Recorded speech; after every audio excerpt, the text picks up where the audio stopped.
افلا يتدبرون القرآن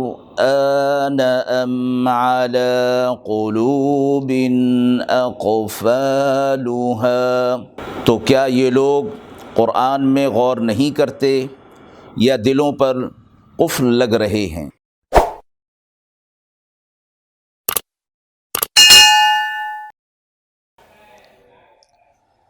بسم اللہ الرحمن الرحیم۔ السلام علیکم ورحمۃ اللہ۔ ناظرین کرام، قرآن مجید کے پاروں کے خلاصے کے حوالے سے آج آپ کے سامنے پارہ نمبر 2 کا خلاصہ پیش خدمت ہے۔ ابتدا تحویل قبلہ کے حوالے سے ہے کہ مسلمانوں کے لیے ایک قبلہ خانہ کعبہ یعنی بیت اللہ مسجد حرام کو تجویز ہونا تھا، اور اللہ کے علم اور اللہ کی حکمت اور مشیت میں یہ بات تھی۔ اس پر مشرکین اور منافقین یہ اعتراض کرتے تھے کہ مسلمانوں نے اپنا قبلہ بدل لیا۔ جب تبدیلی قبلے کا حکم آ گیا تو یہ کہتے تھے کہ اس سے پہلے جو مسلمان اس دنیا سے چلے گئے اور انہوں نے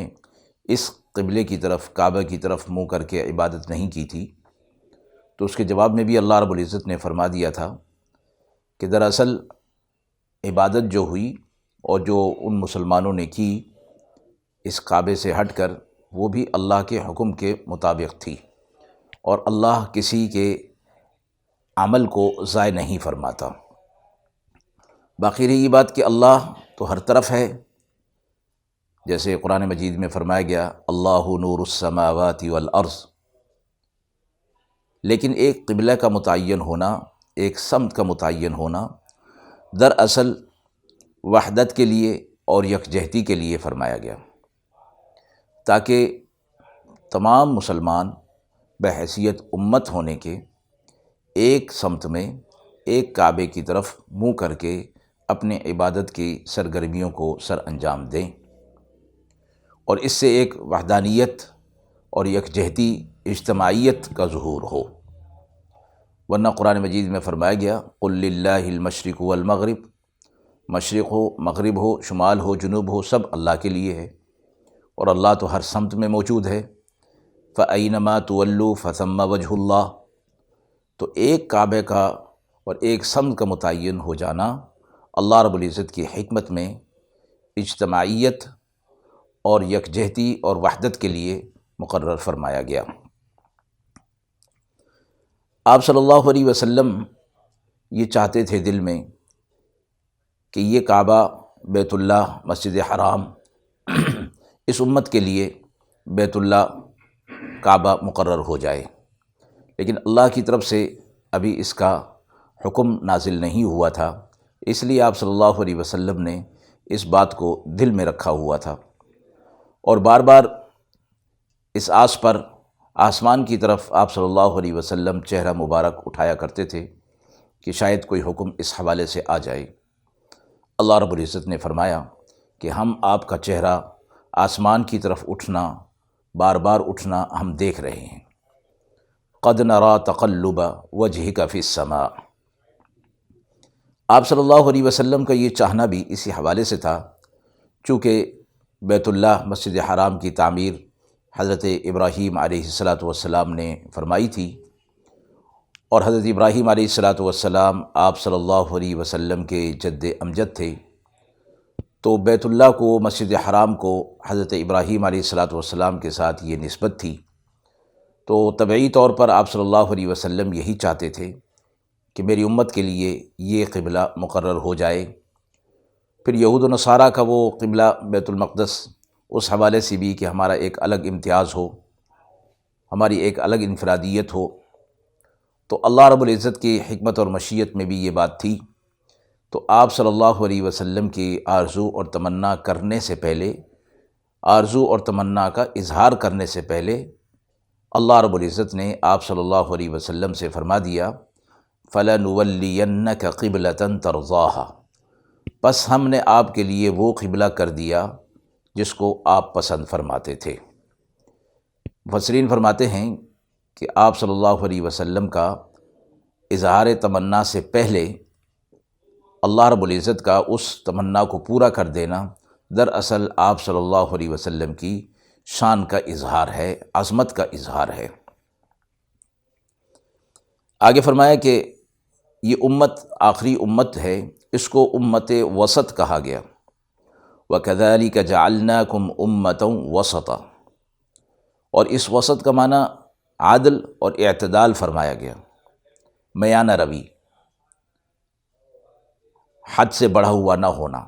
اور عدل اور انصاف پر ہونا۔ اس امت کی فضیلت خیر امت بھی فرمائی گئی کہ بہترین امت ہے، اور اس کو اس وجہ سے فرمایا گیا کہ اچھی باتوں کا حکم کرتی ہے، بری باتوں سے روکتی ہے، اچھی باتوں پر خود عمل کرتی ہے اور دوسروں کو بھی ترغیب دیتی ہے، بری باتوں سے خود بھی رکتی ہے، دوسروں کو بھی روکنے کی کوشش کرتی ہے، جس کو قرآن کی زبان میں امر بالمعروف اور نہی عن المنکر فرمایا گیا۔ تو یہ امت وسط، امت عدل، اعتدال، یہ شریعت کے ہر حکم میں پایا جاتا ہے، اعتقادات ہوں، عمل ہو، عبادات ہوں، معاشرت ہو، اقتصادیات ہوں، معاشیات ہوں، سب میں اعتدال کا پہلو نمایاں نظر آتا ہے، افراط و تفریط سے پاک۔ دوسری یہ بات بتائی گئی کہ شہادت کا اس کو اہل بنایا گیا، قیامت کے دن دوسری تمام امتوں پر اس امت کی گواہی پیش کی جائے گی۔ وَتَكُونُوا شُهَدَاءَ عَلَى النَّاسِ، یہ بھی ایک اس امت کی فضیلت، عظمت اور شرف اور امتیاز ہے کہ اللہ رب العزت اس آخری امت کو پچھلی تمام امتوں پر گواہ بنائیں گے، بطور گواہ پیش کیا جائے گا، اور اس حوالے سے کہ پچھلی امتیں اپنے پاس انبیاء علیہ الصلوۃ والسلام کے آنے کا انکار کر دیں گی، تو اس امت کو لایا جائے گا کہ گواہی دیں، تو گواہی دیں گے، تو پچھلی امتیں جرح کریں گی کہ یہ امت تو ہمارے وقت میں موجود نہیں تھی، تو یہ گواہ کیسے بن سکتے ہیں؟ جواب میں کہا جائے گا کہ ہمارے نبی اور رسول محمد الرسول اللہ صلی اللہ علیہ وسلم نے ہمیں اس بات کی خبر دی تھی۔ تو اس گواہی کا معاملہ اس آیت کے اندر اس امت کے شرف اور عظمت کو بیان کر رہا ہے کہ لِيَكُونَ الرَّسُولُ شَهِيدًا عَلَيْكُمْ وَتَكُونُوا شُهَدَاءَ عَلَى النَّاسِ، آپ صلی اللہ علیہ وسلم اس امت پر گواہ بنائے جائیں گے اور امت دوسری تمام امتوں پر گواہ بنائی جائے گی۔ فرمایا گیا کہ ہم نے آپ کے لیے اسی قبلے کو مقرر کر دیا ہے، اس لیے اب مسلمان تمام اس قبلے کی طرف منہ کر کے نماز پڑھیں گے۔ 17 مہینوں تک بیت المقدس کی طرف منہ کر کے نماز پڑھی جاتی رہی، یہاں تک کہ جب یہ حکم نازل ہوا تو آپ صلی اللہ علیہ وسلم ظہر کی نماز کی امامت فرما رہے تھے، اور مسجد قبلتین میں یہ حکم نازل ہوا، نماز ہی میں رخ تبدیل کر لیا گیا، اس لیے جو حکم قبلہ کی تحویل کا، تبدیلی کا نازل ہوا تو مسجد کا نام بھی مسجد قبلتین ہو گیا کہ اس میں 2 قبلوں کی طرف منہ کر کے نماز پڑھی گئی تھی۔ اور پھر یہ فرمایا کہ ہم نے یہ جو قبلہ مقرر کیا ہے یہ اس وجہ سے بھی ہے کہ لوگ نیکیوں میں سبقت کریں، فاستبقوا الخیرات، نیکیوں میں آگے بڑھیں، اور ساتھ میں یہ فرمایا گیا کہ مذہبی معاملات اور مسائل میں جب تک علم نہ ہو فضول بحث میں نہیں پڑھنا چاہیے، اس کی ممانعت بھی فرمائی گئی ہے۔ آگے اللہ کے ذکر کی فضیلت بیان فرمائی، اور ایک عجیب انداز سے کہ قرآن مجید میں اس طرح کا ذکر دوسری جگہوں پر نہیں ملتا۔ یہ بات تو ملتی ہے کہ ایمان والوں کو حکم دیا گیا کہ وہ اللہ کا ذکر کثرت کے ساتھ کریں، اور یہ بھی ملتا ہے یا ایھا الذین آمنوا اذکروا اللہ ذکرا کثیرا، اور یہ بھی ملتا ہے کہ صبح و شام اللہ کی تسبیح بیان کریں، وسبحوہ بکرۃ واصیلا، اور یہ بات بھی ملتی ہے کہ کائنات کی 7 زمین و آسمان کے اندر جو کچھ بھی ہے وہ سب اللہ کی ذکر، اللہ کی تسبیح اور اللہ کی حمد و ثنا بیان کرتی ہے۔ تسبح له السماوات السبع والارض ومن فیہن وإن من شیء الا یسبح بحمدہ ولکن لا تفقہون تسبیحہم۔ اے انسان، کائنات کی ساری چیزیں اللہ کی تسبیح، اللہ کا ذکر بیان کرتی ہیں، لیکن تم ان کی تسبیح کرنے کے انداز کو سمجھ نہیں سکتے۔ تو اللہ نے فرمایا کہ میرا ذکر کرو تم۔ یہاں پارہ نمبر 2 میں فَاذْكُرُونِي أَذْكُرْكُمْ، تم مجھے یاد کرو، میں تمہیں یاد کروں گا۔ یہ ایک الگ پیرائے میں اللہ رب العزت نے اپنے ذکر کی فضیلت یوں بیان فرمائی کہ تم جب مجھے یاد کرو گے تو اگر جلوت میں یاد کرو گے تو میں اس سے بہتر جلوت میں تمہیں یاد کروں گا، اور اگر خلوت میں یاد کرو گے تو اس سے بہتر خلوت میں تمہیں یاد کروں گا۔ مفسرین علماء فرماتے ہیں کہ اللہ کے ذکر کی بڑی فضیلت ہے، اور عبادات کی یہ جتنی شکلیں ہیں یہ سب دراصل اللہ کے ذکر کی صورتیں ہیں۔ نماز ہے، تلاوت ہے، تسبیحات ہیں، روزہ ہے، دوسری چیزیں، یہ سب اللہ کا ذکر ہے، اللہ کو یاد کرنا ہے۔ آگے فرمایا صبر اور نماز ہر مشکل کا حل فرمایا گیا۔ یا ایھا الذین آمنوا استعینوا بالصبر والصلاۃ، صبر سے اور نماز سے اللہ سے مدد چاہو۔ مفسرین نے فرمایا کہ جس قسم کے بھی معاملات ہوں پہلے اس پر صبر کا حکم دیا گیا، یعنی اپنے آپ کو کسی بھی حوالے سے نتیجہ یا عمل کا رد عمل کا اظہار کرنے سے منع فرمایا گیا، بلکہ اس کو بھانپ لینا، اس پر عمل کرنے سے پہلے، اس کا اظہار کرنے سے پہلے اس پر رک جانا، صبر کر لینا اور اپنے آپ کو روک لینا، یہ اس کا حکم دیا گیا۔ نماز کا حکم بعد میں دیا گیا، پہلے صبر، چونکہ کوئی ایسا معاملہ آئے تو پہلے صبر کو اختیار کرنا ہوگا، اور نماز کا وقت جب آئے گا تو پھر نماز کے ذریعے سے اللہ رب العزت کی طرف متوجہ ہونا ہوگا۔ آگے فرمایا کہ جو صبر کرتا ہے اللہ کی معیت اس کے ساتھ ہے، اللہ اس کے ساتھ ہے۔ مراد یہ ہے کہ اللہ کی مدد و نصرت پھر اس کے پاس آتی ہے۔ وہ جس معاملے کے لیے اللہ کو پکارتا ہے، یا جس معاملے پر اللہ کے حکم کو پورا کرتے ہوئے اس نے صبر کر لیا اور اللہ کی مدد و نصرت کی طرف اس نے نظر کر لی، تو پھر اللہ کی مدد و نصرت پھر اس کے ساتھ ہوتی ہے۔ اس کو اس پیرائے میں فرمایا گیا کہ پھر اللہ اس کے ساتھ ہو جاتا ہے، یعنی پھر جب اللہ ساتھ ہو گیا پھر کیا مشکل، پھر کوئی مشکل نہ رہی۔ اور قرآن مجید میں یہ فرمایا گیا ان اللہ مع الصابرین۔ ایک اور جگہ پر فرمایا انما یوفی الصابرون اجرہم بغیر حساب، اللہ صبر کرنے والوں کو بغیر حساب کے، بلا حساب کتاب، بے حد و حساب اجر عطا فرمائیں گے۔ شہداء کا ذکر فرمایا کہ جو لوگ اللہ کی راہ میں قتل کیے جاتے ہیں تم انہیں مردہ نہ کرو۔ ظاہری اعتبار سے وہ مردہ ہو گئے، لیکن حقیقت میں وہ مردہ نہیں ہیں، تمہیں ان کی زندگی کا شعور نہیں ہے، اس لیے انہیں مردہ نہ کہو، بل احیاء ولکن لا تشعرون، وہ زندہ ہیں لیکن تمہیں ان کی زندگی کا شعور نہیں کہ وہ کس طرح زندہ ہیں۔ ایک اور جگہ پر فرمایا بل احیاء عند ربہم یرزقون، وہ اپنے رب کے پاس زندہ ہیں اور اللہ انہیں رزق عطا فرماتا ہے۔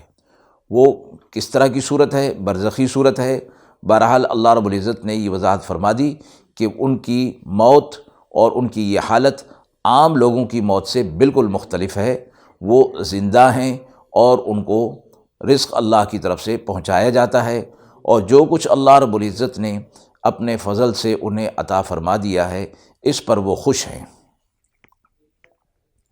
شہید کے فضائل احادیث مبارکہ میں آتے ہیں،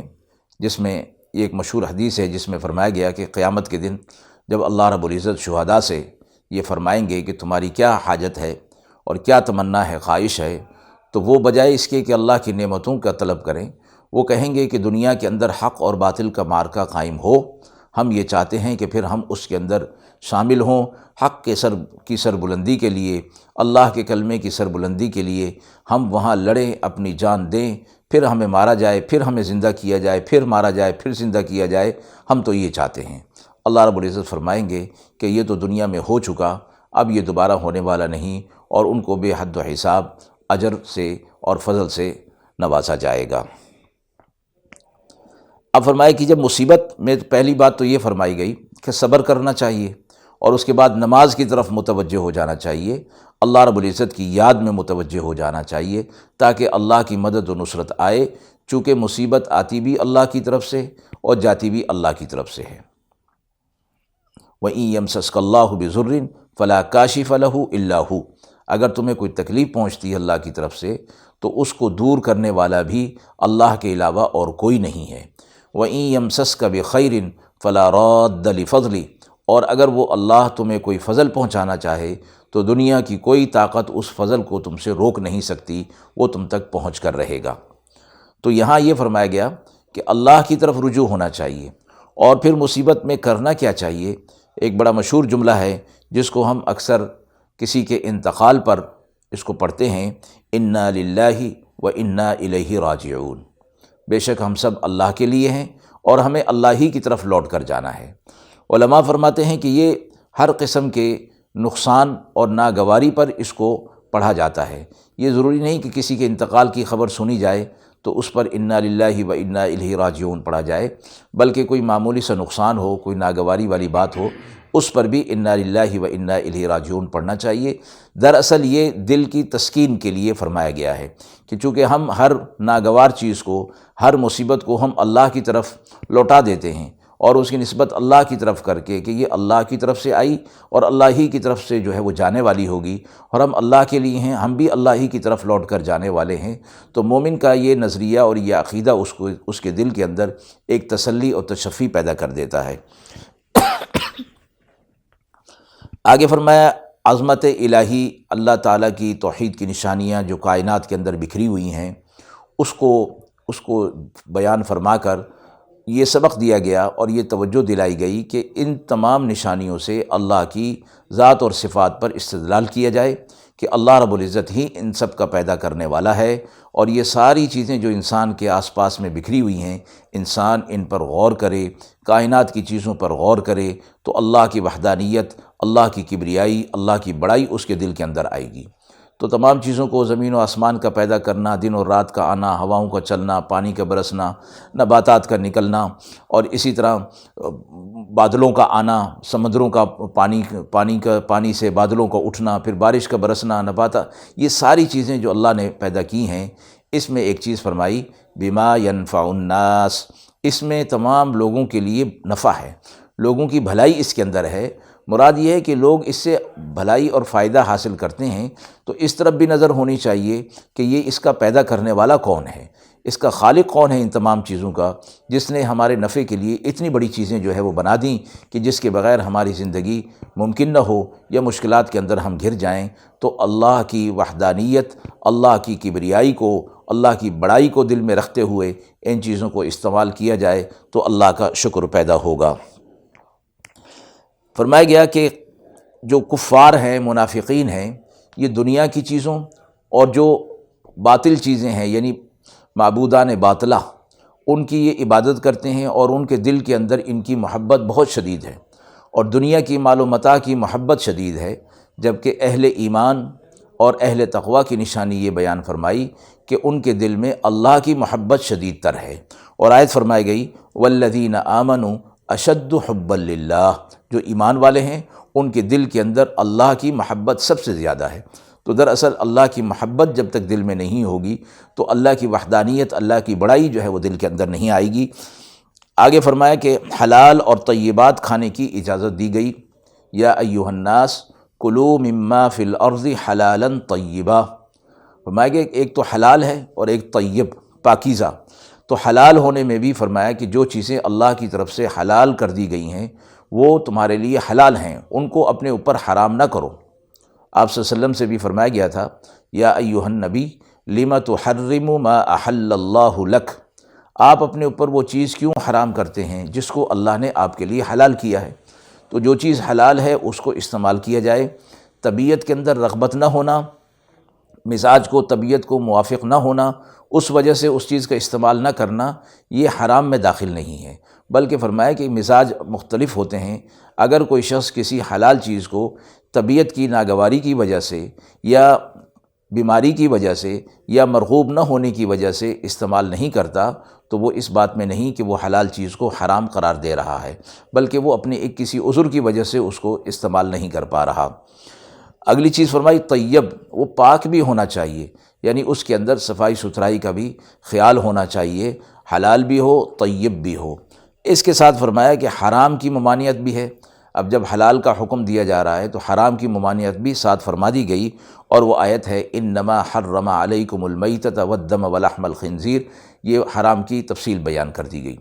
تو اس میں بھی جو چیزیں اللہ رب العزت نے کلی طور پر حرام قرار دے دی ہیں ان کا بھی ذکر فرما دیا، اور فرمایا کہ ایک چیز حلال ہے لیکن ایک نسبت کی وجہ سے وہ حرام ہو جائے گی، اور وہ نسبت ہے وما اہل بہ لغیر اللہ، اللہ کے غیر کے ساتھ جب کسی چیز کی نسبت کر دی جائے گی تو وہ حلال ہوتے ہوئے بھی، طیب ہوتے ہوئے بھی وہ چیز حرام ہو جائے گی، کیونکہ اس کی نسبت غیر اللہ کی طرف کر دی گئی ہے۔ دوسری چیز یہ فرمائی کہ یہ جو حرام چیزیں ہیں جو قطعی طور پر حرام ہیں، انسان پر اگر زندگی میں کوئی ایسا موقع آ جائے جو حالت اضطرار میں آ جائے اور مشکل میں آ جائے اور حلال موجود نہ ہو، جس کی وجہ سے اس کی جان جانے کا خطرہ پیدا ہو گیا ہو، تو فرمایا کہ اس وقت اللہ رب العزت نے اس کے لیے وہ حرام چیز بھی وقتی طور پر حلال کر دی تاکہ اس کی جان جو ہے وہ بچ جائے، اور اس میں یہ فرمایا کہ صرف اتنا استعمال کرے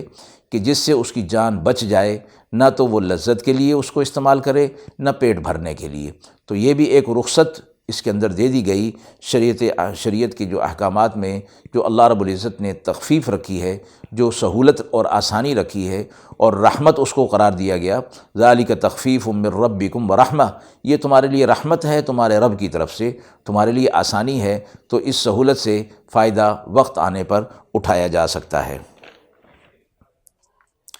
آئے فرمایا کہ نیکی کیا چیز ہے؟ مشرق مغرب کی طرف منہ کر لینا، چہرہ کر لینا، یہ نیکی نہیں۔ لیس البر ان تولوا وجوہکم قبل المشرق والمغرب، اس میں پوری تفصیل بیان کر دی گئی کہ اللہ پر ایمان لانا نیکی کیا ہے، اللہ پر ایمان لانا، اللہ کے رسولوں پر، کتابوں پر، انبیاء علیہ الصلوۃ والسلام پر ایمان لانا، نماز قائم کرنا، زکوٰۃ دینا، عہد معاہدے کو پورا کرنا، مساکین کی خدمت کرنا، ان پر خرچ کرنا، یہ سچے اور متقی لوگوں کی نشانیاں ہیں۔ یہ اعمال وہ لوگ کریں گے کہ جو سچے ہوں گے اور تقوی اختیار کرنے کی غرض سے ان احکامات پر، ان اعمال پر عمل کریں گے تو اللہ رب العزت انہیں اجر عطا فرمائیں گے۔ قصاص کے بارے میں فرمایا وَلَكُمْ فِي الْقِصَاصِ حیات، قصاص میں تمہارے لیے زندگی ہے، یعنی اس قصاص کے قانون کو جب لاگو کیا جائے گا تو پھر یہ قتل، ناحق قتل والی صورت یہ ختم ہو جائے گی، اور اس کو ضرور لاگو ہونا چاہیے۔ اسلامی معاشرے میں یہ جو حدود و تعزیرات کا جو معاملہ ہے اس میں قصاص کو بڑا عمل دخل ہے کہ یہ جب پورا اس عمل کو پورا کیا جائے گا، قصاص کے عمل کو، تو جرائم کی شرح کم ہوگی۔ یہ اللہ رب العزت کی طرف سے ایک اصول اور ضابطہ عطا فرمایا گیا ہے۔ اس کے بعد وصیت کے بارے میں فرمایا کہ وصیت کہ زندگی میں کوئی شخص کوئی ایسی تاکیدی بات کہہ جائے یا لکھ جائے جو کہ اس کی وراثت کے معاملے میں یا اس کا جو مال ہے اس کی تقسیم کی جو صورت ہو، جو وہ چاہتا ہو وہ اس کو لکھ دے۔ یہ فرمایا گیا کہ وصیت لکھتے وقت گواہ بھی مقرر کر لیے جائیں اور کسی ماہر لکھنے والے سے وہ وصیت لکھوا لی جائے، گواہ مقرر ہو جائیں، اور فرمایا کہ وصیت 1/3 سے زیادہ جائز نہیں ہے۔ کوئی شخص کسی بھی اس حوالے سے وصیت لکھ دے اور کسی ایک کو کے بارے میں وصیت کر دے اور باقی کو محروم کر دے تو باقی ورثاء کو جو وارث ہیں، جو میراث ان کو ملے گی شرعی اعتبار سے، ان کو محروم نہیں کیا جا سکتا۔ اگر کسی نے وصیت 1/3 سے زیادہ مال کی کر دی تو وہ لاگو نہیں کی جائے گی۔ سارے مال کی وصیت کر دی، صرف 1/3 کی وصیت لاگو کی جائے گی، باقی مال کو شرعی وارثوں کے اندر تقسیم کر دیا جائے گا۔ روزے کی فرضیت کا حکم نازل ہوا، ایمان والوں کو فرمایا گیا کہ اللہ نے تم پر روزے فرض کیے جس طرح کہ تم سے پہلی امتوں پر فرض کیے گئے تھے، اور مقصد کیا ہے اس سے کہ تم تقوی اختیار کر لو، تمہیں تقوی اس روزے کے ذریعے سے تمہیں تقوی حاصل ہو جائے۔ اور ایک بات فرما کر کہ تم سے پہلے لوگوں پر بھی یہ روزے فرض کیے گئے، تو اس میں آسانی کی ایک شکل پیدا کر دی گئی کہ یہ عمل ایسا ہے روزہ رکھنے کا عمل کہ پہلی امتیں بھی یہ عمل کرتی چلی آ رہی ہیں، تو یہ امت اس عمل سے کیوں اپنے آپ کو محروم رکھے، بلکہ اسے بھی اس عمل کو کرنا ہوگا، اور مقصد ہے تقوی اختیار کرنا۔ البتہ ایک سہولت دے دی گئی کہ اگر کوئی بیمار ہے یا مسافر ہے اور کسی وجہ سے وہ روزہ نہیں رکھ پاتا تو پھر یہ گنتی کے جو ایام ہیں وہ بعد میں پورا کر لے۔ پھر احکام روزہ بیان فرمائے گئے، پچھلی امتوں کے روزے کا ذکر فرمایا گیا، مریض کا روزہ، مسافر کا روزہ۔ قرآن مجید کا نزول رمضان المبارک میں ہوا، اس کا ذکر اس آیت میں فرمایا گیا، شہر رمضان الذی انزل فیہ القرآن ھدی للناس وبینات من الھدی والفرقان۔ حق اور باطل کے درمیان فرق کرنے والی یہ چیز اللہ رب العزت نے قرآن مجید کو رمضان المبارک جیسے بابرکت مہینے میں اس کو نازل فرمایا۔ اللہ تمہارے لیے آسانی چاہتا ہے، روزے کے حوالے سے فرمایا کہ اللہ نے تمہارے اوپر کوئی حکم ایسا نہیں رکھا جو تمہارے لیے زیادتی کا، مشکل کا باعث ہو۔ یرید اللہ بکم اليسر ولا یرید بکم العسر، اللہ تمہارے ساتھ آسانی کا معاملہ کرتا ہے، مشکلات کا معاملہ نہیں کرتا۔ وما جعل علیکم فی الدین من حرج، دین میں کوئی ایسی چیز نہیں جو تم پر تنگی، حرج کا باعث بنے، تو اللہ نے احکامات کو آسان فرمایا ہے۔ پھر فرمایا کہ اللہ جب آپ سے اللہ کے بارے میں میرے بندے پوچھیں کہ اللہ کہاں ہے تو آپ کہہ دیجئے کہ میں ان سے بہت قریب ہوں، اور میں ان کی پکار کو سنتا بھی ہوں، قبول بھی کرتا ہوں جب وہ مجھے پکارتے ہیں۔ وَإِذَا سَأَلَكَ عِبَادِي عَنِّي فَإِنِّي قَرِيبٌ أُجِيبُ دَعْوَةَ الدَّاعِ إِذَا دَعَانِ فَلْيَسْتَجِيبُوا لِي وَلْيُؤْمِنُوا بِي لَعَلَّهُمْ يَرْشُدُونَ، تو میری بات کو سنو اور میری بات کو قبول کرو، مجھ پر ایمان لاؤ تاکہ تم ہدایت پا جاؤ۔ یہ اللہ رب العزت اپنے بندوں کے بہت قریب ہیں۔ جب اللہ کو پکارا جاتا ہے تو نہ صرف یہ کہ اللہ اس پکار کو سنتا ہے بلکہ اس پکار کو قبول بھی فرماتا ہے۔ حج کی فضیلت اور احکامات بیان ہوئے۔ الحج اشہر معلومات کہ اہم عبادت ہے، اور اس کے پھر احکامات بھی بہت اہم دیے گئے، اور مختلف جو چیزیں حج کے دوران پیش آ سکتی ہیں ان کی تفصیل یہاں بیان کی گئی ہے۔ دین و دنیا کی بہتری کی دعا، مشہور دعا ربنا آتنا فی الدنیا حسنہ وفی الآخرۃ حسنہ کا بھی ذکر اسی میں فرمایا گیا ہے کہ اے ہمارے رب، ہماری دنیا بھی اچھی بنا دیجئے اور ہماری آخرت بھی اچھی بنا دیجئے، اور ہمیں آگ کے عذاب سے بچائیے۔ آپ صلی اللہ علیہ وسلم جب اپنی دعا کی ابتدا فرماتے تو اسی دعا سے فرمایا کرتے تھے، اور جب اختتام فرماتے تو بھی اسی دعا پر اختتام فرمایا کرتے تھے۔ اہل ایمان کو حکم دیا گیا کہ وہ اسلام میں پورے داخل ہو جائیں، یہ نہ ہو کہ چند احکامات کو تو بجا لائیں اور باقی کو چھوڑے رہیں۔ اس بات کی اہمیت کو بتانے کے لیے کہ یہ کام کب ہوتا ہے کہ جب شیطان کی پیروی ہو رہی ہو۔ شیطان کی پیروی نہ کرو، دین میں پورے داخل ہو جاؤ۔ یا ایھا الذین آمنوا ادخلوا فی السلم کافہ، جب دین میں پورے داخل نہیں ہوگے تو پھر شیطان کی پیروی ہو رہی، جب حق کی پیروی نہیں ہو رہی تو پھر شیطان کی پیروی ہو رہی ہے۔ تو وہاں فرمایا گیا کہ شیطان تمہارا کھلا ہوا دشمن ہے، اپنے دشمن کو پہچانو اور اپنے دشمن کے وار کو، اس کے وساوس کو سمجھو، تو دین پر، شریعت پر جب پورے آ جاؤ گے تو شیطان کا وار خالی جائے گا اور وہ تمہارے اوپر کوئی بست اس کا تمہارے اوپر نہیں چلے گا۔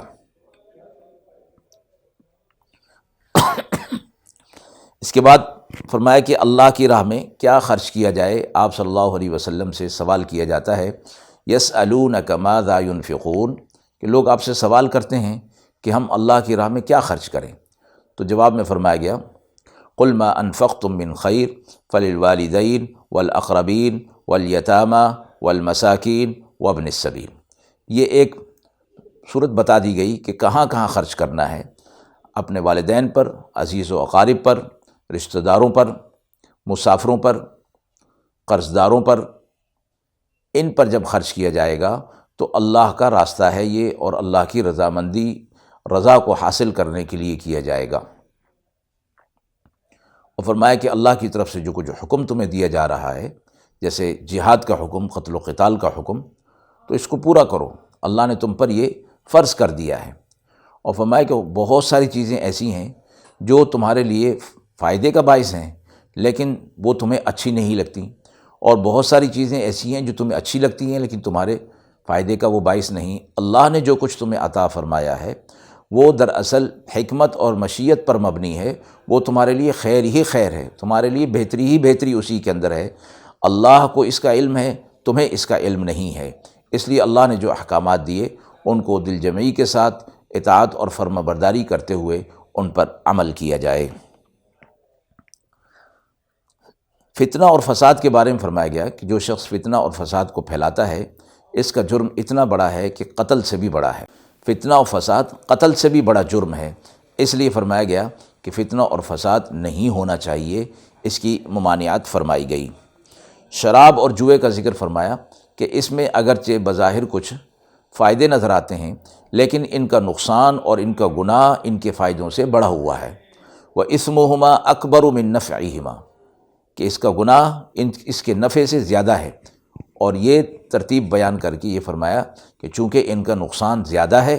اس لیے زیادہ نقصان کو مد نظر رکھتے ہوئے کم نفع کی طرف نہ جایا جائے بلکہ ان کو چھوڑ دیا جائے۔ اور جوئے کے معاشرتی جو نقصانات ہیں وہ کسی سے پوشیدہ نہیں کہ اس میں کتنے نقصان ہیں، گھروں کی بربادی، زندگی کی بربادی اور عزت و آبرو کی بربادی اس کے ذریعے سے ہوتی ہے۔ غیر مسلم سے نکاح منع فرمایا دیا گیا، وَلَا تَنْكِحُوا الْمُشْرِكَاتِ حَتَّى يُؤْمِنْ، جب تک وہ ایمان نہ لائیں۔ اہل کتاب بھی فرمایا گیا کہ اب اہل کتاب رہے نہیں، چونکہ اہل کتاب جب آپ صلی اللہ علیہ وسلم کے زمانے میں تھے تو اس وقت وہ اہل کتاب کہا جاتا تھا، اور قرآن مجید میں یا اہل الکتاب کے لفظ سے ان کو خطاب فرمایا گیا، لیکن اس وقت تو اہل کتاب یہ ہے نہیں، اس لیے کہ اس کتاب پر جو ان پر نازل ہوئی نہ ان پر ان کا ایمان ہے، نہ اعتقاد ہے، نہ عمل ہے، اور نہ ان کے پاس وہ عملی صورت میں موجود ہے، بلکہ وہ تحریفات در تحریفات ہوتے ہوتے وہ کہاں سے کہاں بات پہنچ گئی۔ لہٰذا اب جو ہے وہ کتاب کی صورت میں جو صحیح کتاب ہے اس کی کوئی بھی شکل ان کے پاس موجود نہیں، اس لیے انہیں آج کے دور میں اہل کتاب نہیں کہا جا سکتا۔ فرمایا کہ اللہ تمہاری ان قسموں پر پکڑ نہیں فرماتا جو لغو قسم کی قسمیں ہوتی ہیں، البتہ جو قصد کے ساتھ، ارادے کے ساتھ قسم اٹھائی جائے، اگر اس کو توڑ دیا جائے تو پھر اس پر اللہ کی طرف سے پکڑ ہوتا ہے۔ لا یؤاخذکم اللہ باللغو فی ایمانکم ولکن یؤاخذکم بما کسبت قلوبکم، قسم اگر توڑ دی جائے تو پھر اس کا کفارہ ہے، فکفارتہ اطعام 10 مساکین، 10 مسکینوں کو 2 وقت کا کھانا کھلانا، یا پھر متواتر لگاتار 3 دن کے روزے رکھنا۔ طلاق، عدت، رضاعت کے احکامات نہایت تفصیل کے ساتھ پارے کے ثلاثہ سے آخر تک تفصیل کے ساتھ بیان کیے گئے ہیں، اور ان میں کیا جو صورتیں پیش آ سکتی ہیں ان کی بھی وضاحت کر دی گئی ہے۔ اور آخر میں فرمایا جو اللہ کو قرض دے اس قرض کو اللہ نے قرض حسنہ فرمایا، اللہ کی راہ میں مال خرچ کرنے کو اللہ نے فرمایا کہ یہ مجھ پر قرض ہے۔ جس طرح کے قرض کی ادائیگی لازمی اور ضروری ہوتی ہے کہ جو انسان کسی کو قرض دے رہا ہوتا ہے تو اس وقت اس کے دل میں یہ بات ہوتی ہے کہ یہ میں دے رہا ہوں تو یہ مجھے واپس ملنے والا ہے، اسی طرح اللہ کی راہ میں مال خرچ کرنے کو قرض سے تعبیر فرما کر یہ بات ذہن نشین کر دی گئی کہ یہ ایسے ہی ہے جیسے کہ تم دے رہے ہو تو تمہیں واپس ملے گا، بلکہ فرمایا کہ یہ فَيُضَاعِفَهُ لَهُ أَضْعَافًا كَثِيرًا، کہ اللہ اس کو بڑھا چڑھا کر کثیر تعداد میں تمہیں واپس کرے گا، کیونکہ اللہ کے خزانوں میں کسی قسم کی کوئی کمی نہیں ہے۔ دنیاوی طور پر عام انسانوں کو قرض دیتے ہوئے اس پر زیادہ لینے سے منع فرمایا گیا ہے، اور اس کو سود کے زمرے میں شامل فرمایا گیا، اس لیے کہ جس کو قرض دیا گیا اس سے جو واپس لیا جا رہا ہے وہ اس کو ادائیگی کرنا اس کے لیے مشکل ہوگا، لہٰذا جتنا قرض دیا جائے اتنا ہی واپس لیا جائے۔ حدیث مبارکہ میں تو اس کی بھی فضیلت بیان کی گئی کہ قرض دار کو اگر معاف کیا جا سکے اور چھوڑا جا سکے تو اس کو چھوڑ دیا جائے، معاف کر دیا جائے، اللہ کے ہاں اس کا بہت بڑا اجر ہے۔ کہا یہ کہ اس سے زیادہ لیا جائے تو یہ اس پر زیادتی بھی ہے، اس پر ظلم ہے اور ناانصافی ہے۔ اللہ رب العزت کو جو قرض دیا جا رہا ہے، چونکہ اللہ کے خزانوں میں تو کوئی کمی نہیں، تو اللہ نے اجر بڑھا کر دینا ہے، تو یہ اللہ کی رضا کے لیے جو خرچ ہو رہا ہے اللہ اس پر اجر بڑھا کر ان کو عطا فرمائے گا۔ مراد یہ نہیں کہ جو پیسہ یا جو چیز اللہ کی راہ میں دی گئی وہی چیز اللہ انہیں واپس لوٹائے گا، بلکہ اس سے بہتر چیز جو ان کے لیے ہوگی آخرت کے حوالے سے اللہ رب العزت اس کو عطا فرمائیں گے۔ اس لیے اس کو قرض سے تعبیر فرمایا گیا۔ اور آخر میں طالوت اور جالوت کا مشہور تاریخی واقعہ بیان فرمایا گیا۔ یہاں تک پارہ نمبر 2 کا خلاصہ مکمل ہوا۔ وآخر دعوانا ان الحمد للہ رب العالمین۔